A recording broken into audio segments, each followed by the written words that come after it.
After a little small talk, he suddenly asked for my number. I froze. I tried to be polite and said no, gently, but he didn't take it well. His face dropped. His friendly demeanor vanished. Before I could explain, he turned sharply and walked away, not saying another word. His entire body language had changed. It was cold, closed off. I didn't think I'd see him again that day, but I was wrong.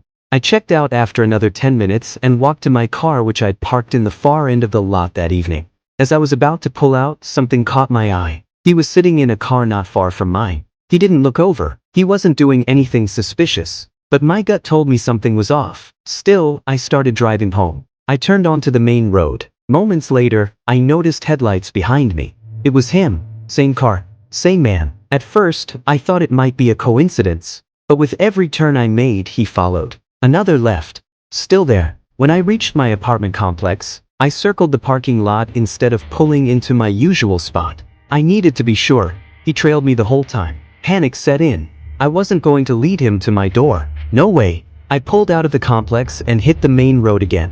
It was rush hour now. Traffic was dense just enough to give me an idea. I waited at a merge point until the last possible second, then darted into a small gap in traffic. A car honked at me, but I didn't care. It was enough to leave him stuck behind a wall of cars. He couldn't follow. I drove aimlessly for a few minutes, heart racing, then made a sharp turn and headed back to Walmart. I wasn't letting this go. I stormed into customer service and told them exactly what happened, that one of their employees had followed me home. They looked confused. After a few calls to the back, someone from produce came to help. But then came the twist. They had no idea who I was talking about. No one matching that description worked there. Not in production. Not in any department. That's when it hit me, he wasn't an employee. He'd just put on a Walmart vest. Maybe he bought it online. Maybe he used to work there.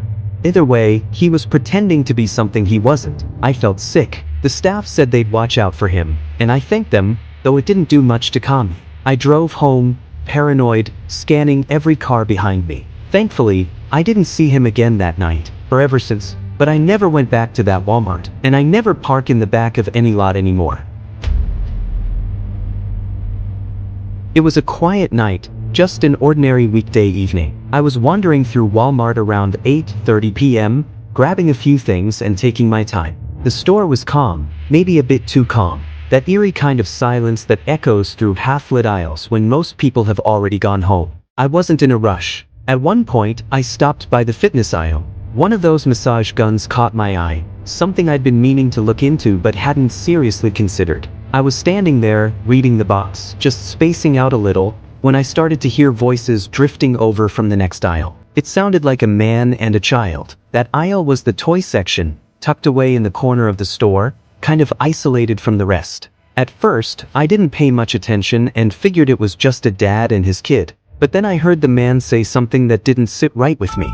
"If you come with me, I'll buy you this toy." The tone didn't sound playful. It was coaxing. Then he added, "Your mom said it's okay." Something about that sentence hit me hard. A chill crawled up my spine. I paused and tried to shake off the unease. Maybe I was jumping to conclusions. Still, I kept listening. The man repeated, "Come on, let's go," trying to lead the child away. I couldn't ignore it anymore. I left my aisle and casually walked toward theirs, trying not to make it obvious I was eavesdropping. As I turned the corner into the toy section, I saw a man in a black winter jacket and beanie holding the hand of a little girl. They were walking away from me, heading to the end of the aisle. Thinking on my feet, I called out, "Excuse me." He froze and turned around, visibly startled. I grabbed a random stuffed toy off the shelf and walked closer. "Do you think this would be a good gift for my niece?" I asked, pretending like I needed help. He looked confused. "I'm not sure," he stammered.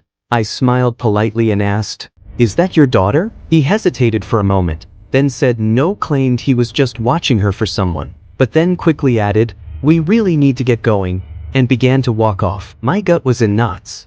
Something was seriously wrong, but part of me still wondered if I was reading too much into it. Maybe I interrupted a perfectly harmless moment. I turned and slowly walked the other way, trying to convince myself I was being paranoid. Less than a minute passed. Then I heard a woman calling out softly but urgently, "Sarah? Sarah?" I followed the voice and found her pacing near the center aisles, eyes darting around, growing more frantic by the second. I walked up to her and asked, Are you looking for your daughter? Her face went pale. Yes, her name's Sarah. Have you seen her? That sinking feeling returned. I told her what I saw. We both bolted, rushing toward the front of the store, our shoes echoing through the empty aisles. Thankfully, not much time had passed. There he was, the man, at the self-checkout area, with Sarah. He was holding a toy and pretending to ring it up, acting casual, like nothing was wrong. The girl's mother screamed. The man tried to play it off, claiming he was just trying to be nice, just buying her a toy. But when he realized no one believed him, he panicked and ran. He darted out the door before security could react. Thankfully, he didn't get far. The police were called, and I found out later they tracked him down not long after he fled. Sarah was safe. That's what mattered most. Turns out she had wandered off while her mom was shopping a few aisles away. The man had found her alone and tried to lure her out. Had I not stopped to check, I don't even want to think about what could have happened. Now, every time I pass that toy aisle, I get chills. Because sometimes the scariest monsters aren't the ones in movies. They're the ones hiding in plain sight, wearing jackets, pretending to smile, and waiting for you not to notice. I used to live near a Walmart that stayed open 24 hours. Back then, it wasn't all that unusual. Late night runs were convenient, especially for someone like me, working erratic shifts and never knowing when I'd clock out. This happened around 2014. One night, I wrapped up a long, exhausting shift just before 3 in the morning. My body was drained, but my stomach was louder than my common sense. There weren't any food places still open, so I figured I'd stop by the Walmart on my way home just to grab a snack and something to drink. The parking lot was practically deserted when I arrived, and the store inside, even emptier. That eerie kind of quiet you only get in big, brightly lit spaces after midnight. Just a few sleepy-looking employees scattered about. I made my way to the snack aisle, dragging my feet a bit, still undecided about what I even wanted. I stared blankly at bags of chips, granola bars, jerky, and nothing really looked good. Then I felt it. You know that sensation? That sharp tingle at the back of your neck, like someone's eyes are drilling into you? I slowly turned my head, and there he was. A man, wearing a black Adidas hoodie, just standing at the far end of the aisle, staring. Not shopping. Not even pretending to browse. Just locked on me. When he noticed me looking back, he glanced away but didn't move. I tried to brush it off and continued browsing, but my gut was twisting with unease. I moved to the next aisle over. More food, same indecision.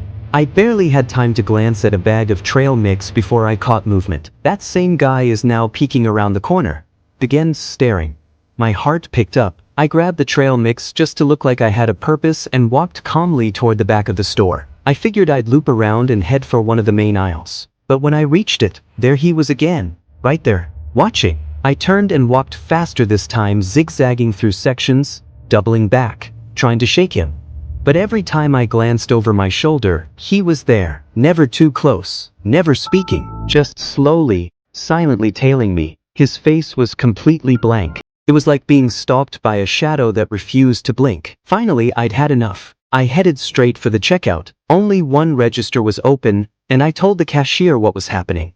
She looked toward the man who had now drifted over to the clothing section and nodded, saying something like, "That's definitely weird." But that was it. No one else was around. No security. I paid for my stuff, eager to get out of there and forget any of it happened. I walked quickly toward the exit, constantly scanning to make sure I wasn't being followed. I didn't see him. Relieved, I stepped into the cool night air. The parking lot was still mostly empty, scattered with a few lonely cars. Mine was maybe halfway between the entrance and the far end of the lot. I reached it, unlocked the door, got in, and started the engine. And that's when I saw him again. Sprinting, flat out running from the store straight toward my car. It was the same man, and he was fast. At first, I just froze. My brain couldn't process what I was seeing. He wasn't running from anything. He was running to me. Pure instinct kicked in. I slammed the car into drive and floored it, tires screeching across the asphalt. I pulled away barely, just seconds before he would have reached me. He kept chasing for a few yards, sprinting like a maniac, and then disappeared in my rearview mirror. I didn't stop until I was well out of that parking lot and back on the road, heart pounding in my throat. I never found out who he was, what he wanted, or why he stalked me around that store. But one thing became crystal clear that night. No matter how convenient it might be, never shop at Walmart alone at 3 a.m. This happened around 4 years ago. I'm a woman, and at that time, Walmart had pretty much become my go-to store. I was there all the time, quick errands, small grocery runs, that sort of thing. This particular night was no different. I only needed a couple of items. It was already dark out, but the store was still somewhat busy. I was in and out of the aisles quickly, only spending about 10 minutes browsing. But just as I turned to head toward the checkout lanes, a man suddenly approached me like he appeared out of nowhere. He was around 5 feet 8 inches, with grayish hair, and instantly struck me as odd. He didn't look like he worked there, and the way he confidently stepped into my path and introduced himself, something just felt off. He asked me my name, asked what I was shopping for. I replied as briefly as I could, my voice polite but guarded, and then made an excuse to leave. I was already unsettled. I hurried straight to the self-checkout section. There were maybe 6 stations, but only a couple of other people were using them. I picked one and started scanning my items, hoping that would be the end of it. But then I saw him again. He had followed me, all the way from the other side of the store. He didn't go to an empty register. He didn't pretend to shop. He walked straight up to me and stood way too close. Then, without warning, he offered to pay for my things. My heart thudded in my chest. I asked him why. He just shrugged and said something about being nice. I told him no, firmly. I insisted I could pay for my own groceries. He walked away. But he didn't buy anything. He didn't even pretend to. He just wandered off and exited the store. That should have been the end. But when I stepped outside a few minutes later, there he was again, waiting by the exit like he'd never left. He greeted me again. His voice is too casual, too friendly. And then, without hesitation, he asked if I wanted to come over to his place. My stomach dropped. I declined quickly and turned to walk toward my car. He followed me for a few steps, then stopped.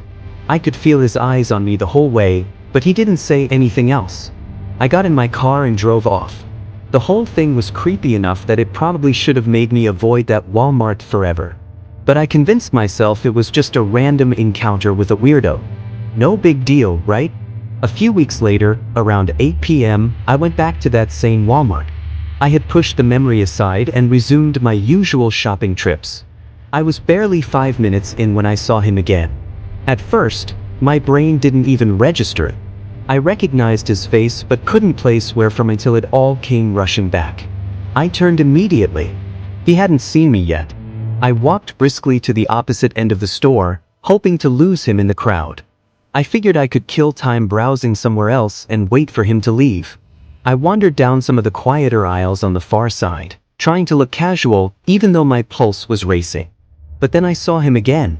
He had noticed me. He was far down the aisle but heading in my direction, slowly. I didn't wait. I ducked down another aisle, then another, trying to put shelves and distance between us. I placed the small shopping basket I had on the floor and left everything behind.